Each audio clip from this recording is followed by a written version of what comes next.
Satu, mengaudit, memenjarakan oknum-oknum, sehingga terjadi perbaikan daripada dana pensiun ini standarisasi yang sama, tidak standarisasi yang berbeda.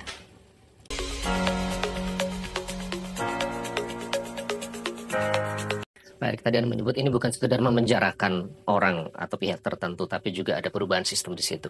Nah, kenapa yang dipilih Kejaksaan Agung untuk mengusut kasus ini lebih lanjut?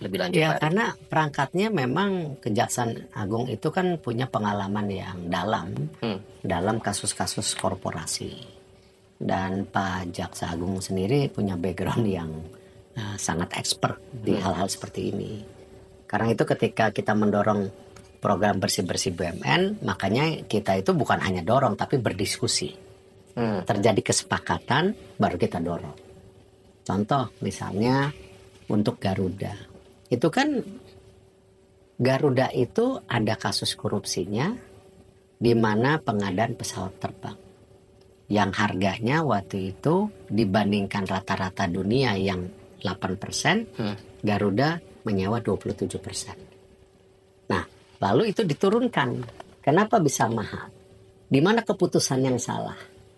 Nah, akhirnya kita sepakatin ini kasus korupsi, tetapi saat bersamaan ini juga harus direstrukturisasi dengan payung hukum ketika kejaksaan waktu itu mengambil posisi yang namanya ini pidana termasuk lesor-lesor yang mendorong harganya lebih mahal. Itu kan langsung makanya lesor-lesor ambil posisi bahwa tidak seperti itu.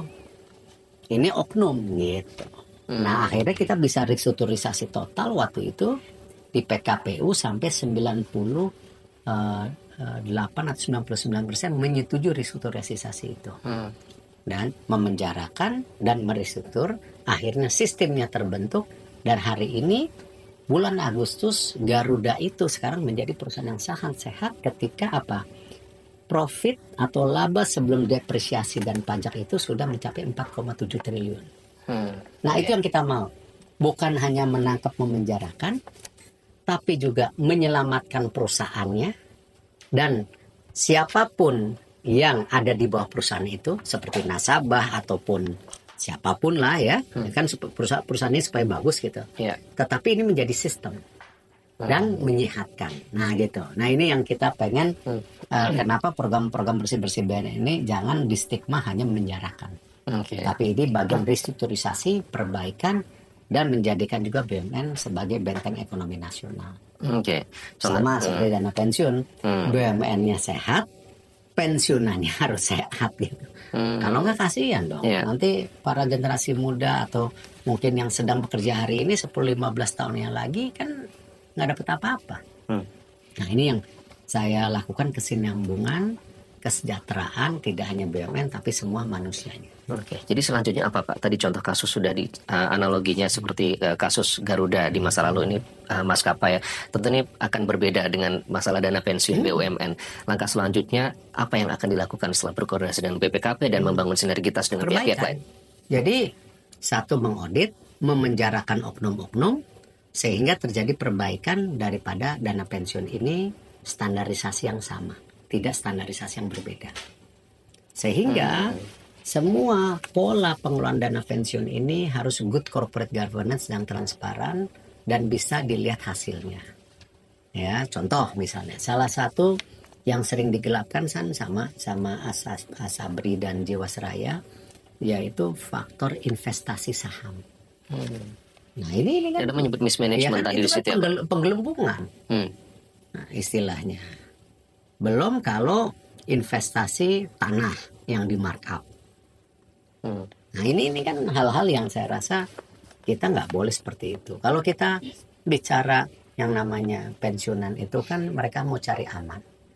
Apa benar kita mencari return yang setinggi-tingginya sampai 20-30%, tapi sebenarnya tidak aman. Ya, pembayaran pertama aman, pembayaran kedua aman, returnnya tinggi, pembayaran ketiga padahal sebenarnya itu apa? Ponzi scheme. Ya, pas keempat hangus total. Nah, ketika dituduh ini menipu, loh kan Anda pernah dapat 1, 2, 3-nya. Tapi begitu keempat hilang total. Pensiunan tidak mencari itu. pensiunan mencari keamanan. Makanya investasinya pun harus dirubah untuk investasi yang aman. Nah, hal-hal seperti ini yang menjadi cukup kompleks dan detail. Nah, tapi selama setahun ini kita lakukan yang perbaikan-perbaikan. Tetapi kalau sudah pidana kan nggak bisa kita. Oke, mismanagement investasi yang ternyata berbuah petaka ya Pak ya. Selama ini berarti tidak pernah transparan Pak. Bisa terus-menerus berlangsung berlarut-larut? The fact ya, realitasnya seperti itu. Yang terjadi di Asabri Jiwasraya termasuk yang hari ini. Dan ini baru 4. Baru 4 ya. 48, 70% tidak sehat, berarti ada 34. Ini baru 4, masih ada 30. Masih ada 30. Ini kan apa ya, kotak Pandoranya sudah dibuka ya Pak ya. Kemudian apa harapan Bapak selanjutnya ini terkait dengan pengelolaan dana pensiun BUMN, karena kan sudah dipetakan nih masalahnya itu ada di sini. Nah, supaya ke depan lebih baik itu harus seperti apa? Sudah sebenarnya istilahnya pensiunnya tidak terzolimi gitu ya. Sebelum menangkap, justru inilah yang namanya konsolidasi sudah terjadi. Gitu. Ini sudah dijalankan sekarang. Perbaikan dana pensiun hari ini sebenarnya udah berjalan. Berapa bulan terakhir ini? Baru 6 bulanan lah. Ya, seperti Bank Mandiri dana pensiunnya sehat. BRI perlu perbaikan. Apa yang berubah Pak? Yang diperbaiki apa? Good corporate governance dan pengelolanya.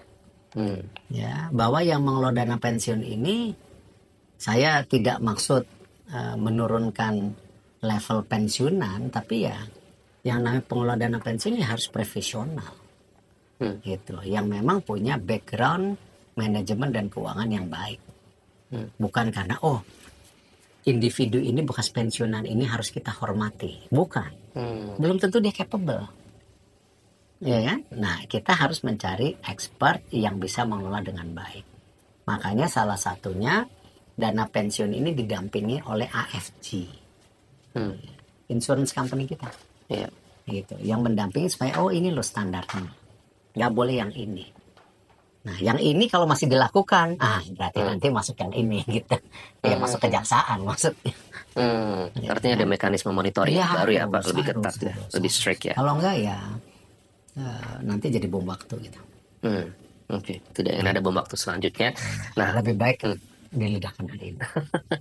Meskipun itu pahit ya dan banyak kejutan. Pahit. Tapi ya ini bagian tanggung jawab yang harus kita jalankan. BUMN yang sehat, pensiunannya mesti sehat gitu kan. Pak Erik, ini menjadi apa ya, sesuatu yang memang bahkan Pak Erik sendiri tadi cukup menyatakan bahwa saya biasanya tidak pernah mengeluarkan kata-kata yang seperti entah itu biadab atau kata-kata semacam itu. Nah, ini kan bersih-bersih BUMN tentu kalau memang komitmennya selalu diikuti berarti akan diapresiasi oleh publik. Tapi di sisi lain Pak, upaya bersih-bersih BUMN ini bagaimana membuktikan bahwa ini memang komitmen Pak Erick Thohir untuk bersih-bersih BUMN, tapi di sisi lain ini akan menjelang tahun politik. Ada mungkin suara-suara miring di luar sana yang mungkin ini pencitraan atau bagaimana Bapak menjawab itu? Waktu bersih-bersih Jiwasraya sama Asabri bukan tahun politik kok. Kan saya bilang justru dana pensiun ini kita sudah bicarakan 1 tahun 2 tahun sebelumnya. Kan tadi saya bilang karena saya melihat ada yang namanya Jiwasraya, Asabri, saya ada kekhawatiran dan kecurigaan. Itu statement saya kemarin. Dan kalau program dana pensiun ini karena tahun politik, salah besar, karena kita sudah bicara hal ini jauh sebelum tahun politik gitu. Jiwasraya, Asabri, pembongkaran jauh sebelum tahun politik. Ini amanah, ini tanggung jawab, ini komitmen yang saya harus lakukan tadi untuk menjaga kesejahteraan pensiunan yang ada di BUMN. Itu yang kita dorong.